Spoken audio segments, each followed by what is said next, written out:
এই বস্ত্রের চিন্তা করো বাসা। আমরা যে বাড়িতে থাকি এটা হলো আমার বাড়ি নয়, এটা জাগতিক জগতের বাড়ি।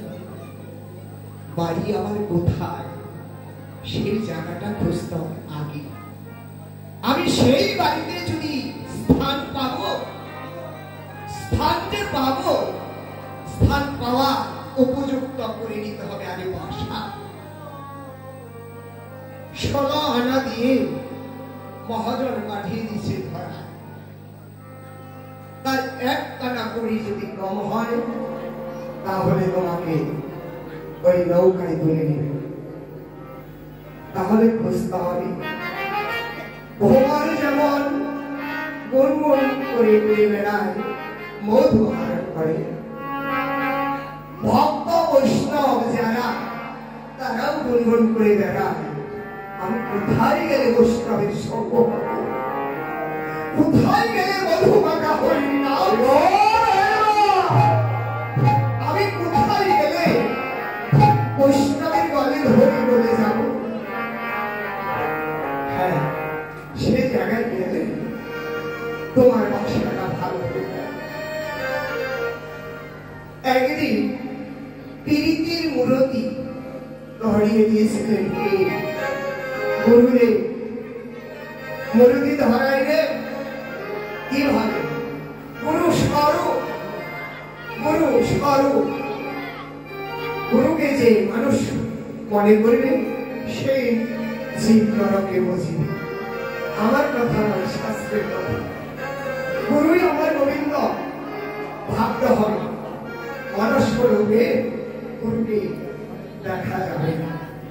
আর গুরু নিন্দা কারো সম্মুখে যদি কেউ বলে তার মুখটা দেখাও পাপ। জেনে রাখবে, একদিকে জীব শিক্ষা, একদিকে ভজন, আরেকদিকে প্রভু করেছে লীলা। তাই পীড়িতির মূরতি ধরেছি। মূরতি ধরেছি কেন? এই জীবে মূরতি না শিখে বিশুদ্ধ প্রেম মিলাই দিবে বলে হইব। তাই আজ কি নবতী সংগ্রামে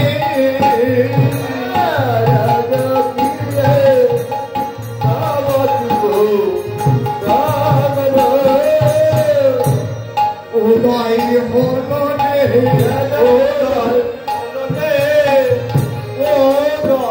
হলো রে এই নদীয়াতে সাধুদয় হলো রে,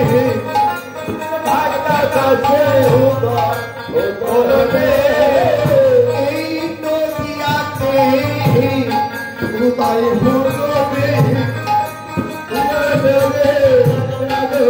হলো রে, আসুন কি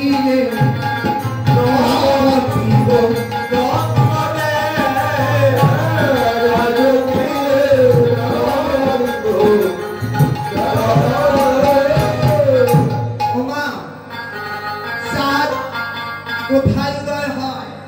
আকাশে। চাঁদ কয়টা?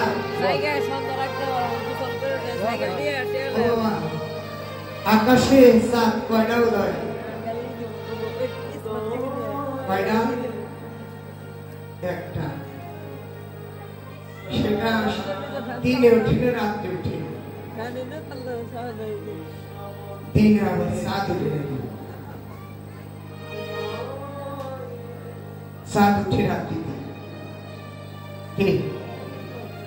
সূর্য উঠে সকাল, সেটা চাঁদ নয় নাকি? পূর্ব গগনে সূর্য ওঠে না বাবা, তাই তো? চাঁদ ওঠে, বেশ।